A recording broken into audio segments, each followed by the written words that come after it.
Halo semuanya, kali ini kita mengunjungi Sade Village, yaitu pemukiman suku Sasak yang terdiri dari 3 unsur bagian, yaitu yang pertama rumah, tempat tinggal mereka, yang kedua lumbung, tempat mereka menyimpan padi, dan yang ketiga brugak, tempat mereka melakukan pertemuan.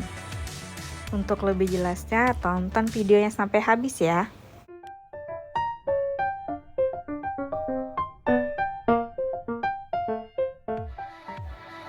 Lokasinya di Kota Lombok, dan bagi kalian yang ingin masuk ke sini tidak dipungut biaya. Namun kalian akan diminta memberikan sumbangan secara sukarela bagi kemajuan desa ini, dan secara sukarela juga untuk tour guide yang membantu kita menjelaskan tradisi-tradisi di desa ini. Jadi ya, perkenalkan nama saya Ama Epa, Pak. Jadi Ama itu panggilan di sini untuk Bapak, sedangkan Epa itu nama anak pertama, Pak. Karena panggilan muda kami kalau sudah punya anak itu nggak dipakai lagi, yang dipergunakan nama anak paling besar di sini. Jadi kalau bilang ibu, Ina, Pak. Kalau Bapak Ama, dan Epa itu nama anak pertama saya.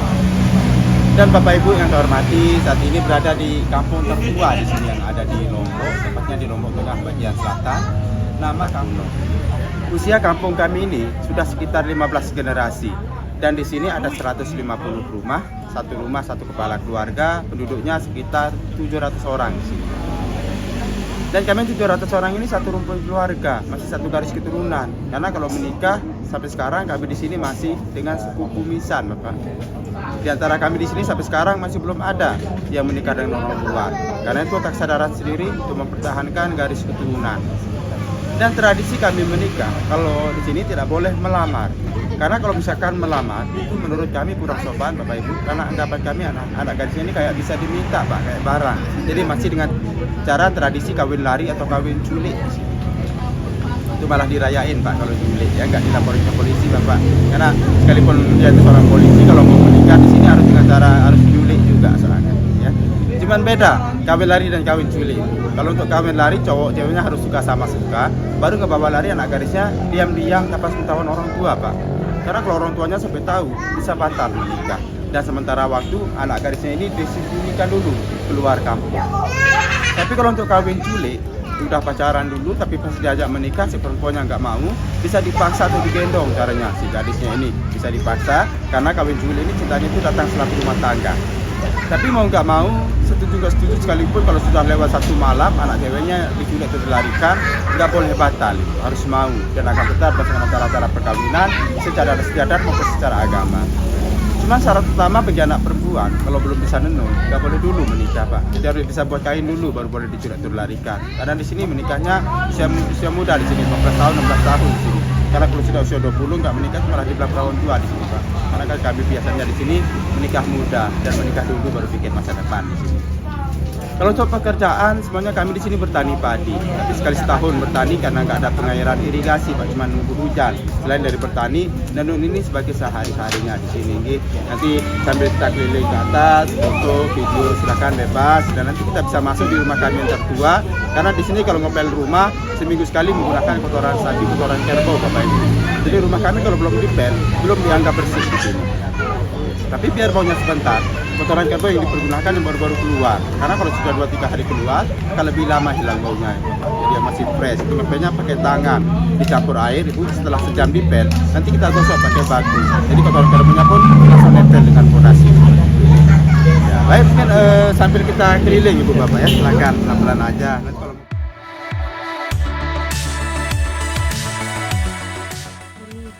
Desa ini terletak di atas bukit, sehingga terdapat banyak anak tangga untuk mengelilingi desa ini.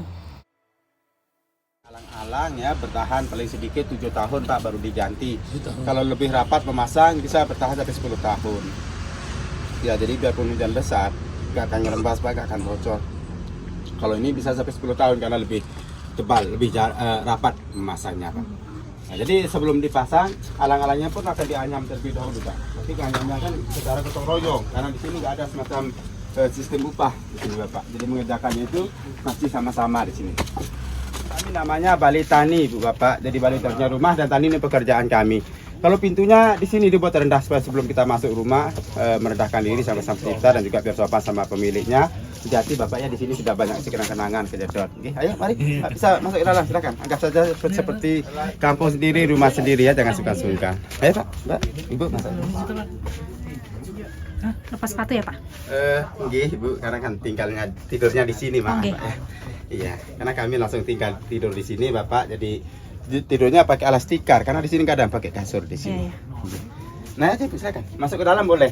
Jadi di dalam sini ada 2 ruangan. Kalau mau masuk silakan, masuk aja. Dapurnya di sebelah kiri, karena tempatnya di dalam lebih tinggi, biar nggak terlalu cepat terjadi kebakaran. Karena masak masih pakai kayu bakar di sini. Naik aja, Bu. Oh, jadi apa-apa. dapurnya malah di atas ya Pak? Iya, di atas, karena kan lebih tinggi, Bu. Dan asapnya pun bisa buat bangunannya tambah kuat, tambah tahan atau anti rayap.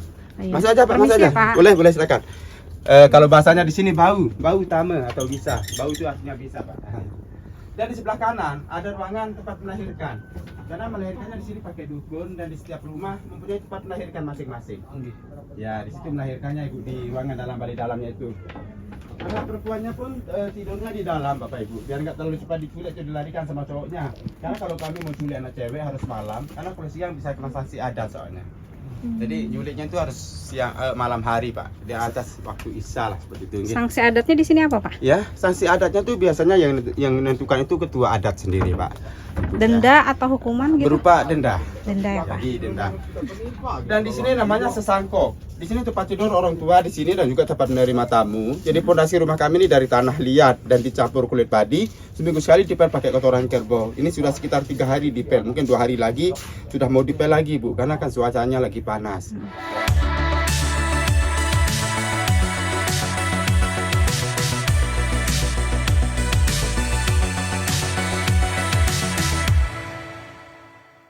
Warisi rumah yang dapat keponakan Ibu, anak saudara. Karena anak perempuannya ini nggak bisa mewarisi rumah, harus ada anak laki-laki seperti itu ya. Ya, jadi kalau untuk NCK ini Bu untuk satu lorong kampung Pak. Satu sama-sama ya, ya. karena sama-sama. Makanya kalau ini bagi usaha air kebanyakan sawah Ibu.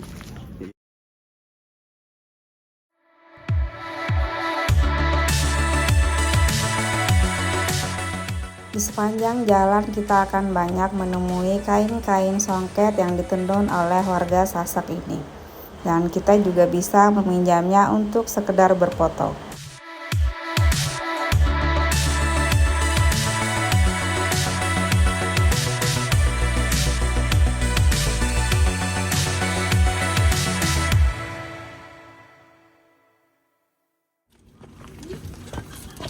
Ini puncaknya, Ibu ya. Oh, paling tinggi. Kami di sini yang tertinggi. Ya. Jadi ini puncaknya, tapi di sini nggak ada semacam garis bangsawan, Bapak Ibu. Status pohon marga kan di sini nggak ada, Pak. Jadi kami di sini sama semua. Soalnya. Nah, malah yang paling di atas itu yang paling kecil soalnya. Kalau untuk kepala suku paling di bawah rumahnya. Karena kalau untuk bentuk dari kepemimpinannya itu namanya kepala suku atau juru beliang, Pak. Turun temurun, setelah meninggal diganti saudara soalnya di sini. Oh, bukan pemilihan gitu Pak ya? Enggak, tidak ada pemilihan di sini karena kan masih satu rumpun soalnya. Iya, iya.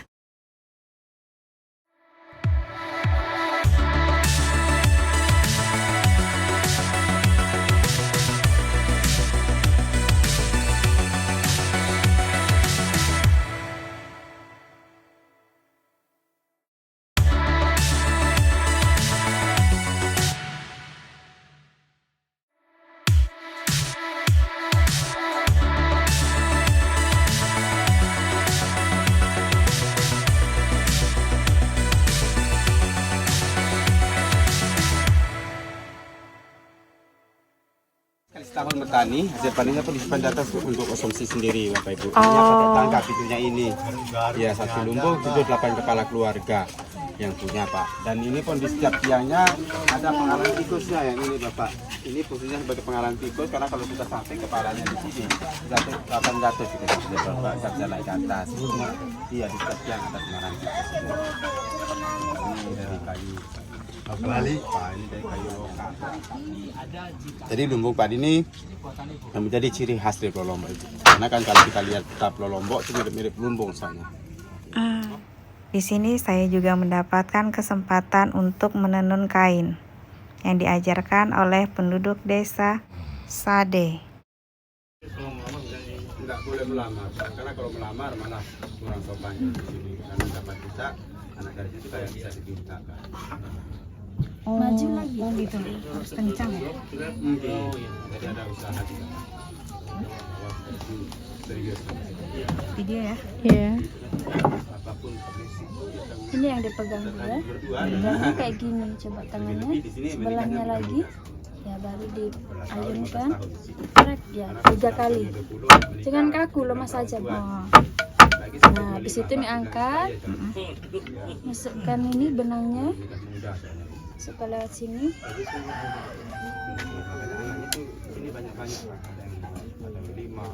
Tarik gitu ya. Ya, dilepas saja. Dilepas aja. Lepas.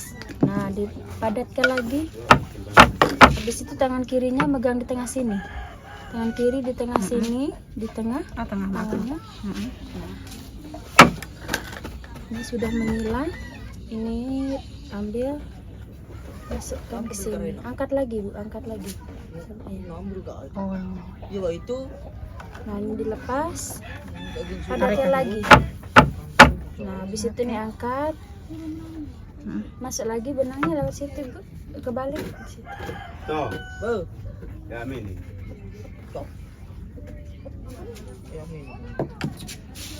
Padatkan. Padatkan. Nah, habis itu nih keluar, nggak usah diangkat yang sekarang Ibu ya. Non bentuk deh. Nah, padatkan lagi. Sudah dapat 2 baris. Oh. Iya. 2 baris. Pak, Bu, Sampai lihat segitu dulu, berapa Pak, ya. baris? Sudah siap diculik. Sudah dijadikan korban saya, Pak. Ini hasilnya gitu. Oh ya. Iya. Keren. Iya, Sudah jadi. Oh my god, 12. Gelang kapas namanya Dek ya. Segutus. Makasih banyak Dek ya. Ibunya. Ibunya namanya. Ina tuh sebutan Ina, apa? ibu. Ibu. Segutus kan nama anak pertamanya. Oh, oke. Mari Ibu. Ibu. Ina ya? Ina. Ina. Teh Ina. Kak Ina. Ini buat mintal Kalau benangnya. bilang ya di sini au, Pak. Dan di sini juga terdapat pohon cinta. Pohon yang digunakan oleh pasangan yang ingin menikah dengan cara kawin lari. Kawin lari itu bagi mereka yang suka sama suka, sehingga mereka berjanji bertemu di tempat ini dan kemudian dibawa lari. Tidak diculik di rumah sang gadis.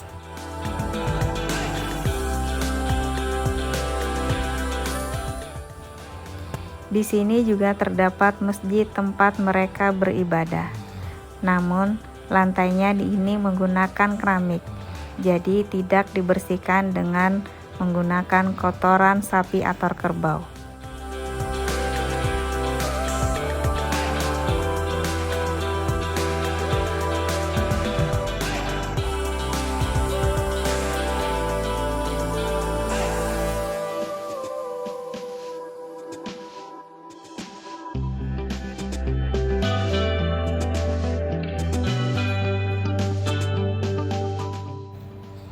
Jika kalian ingin membeli oleh-oleh yang dibeli di sini, saya sarankan untuk membelinya saat pulang saja, karena harganya jauh lebih murah.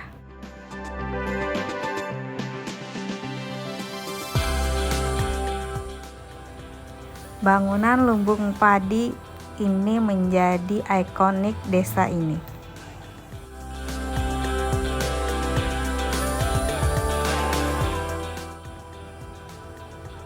Gerbang-gerbang pun di sini menggunakan desain seperti ini.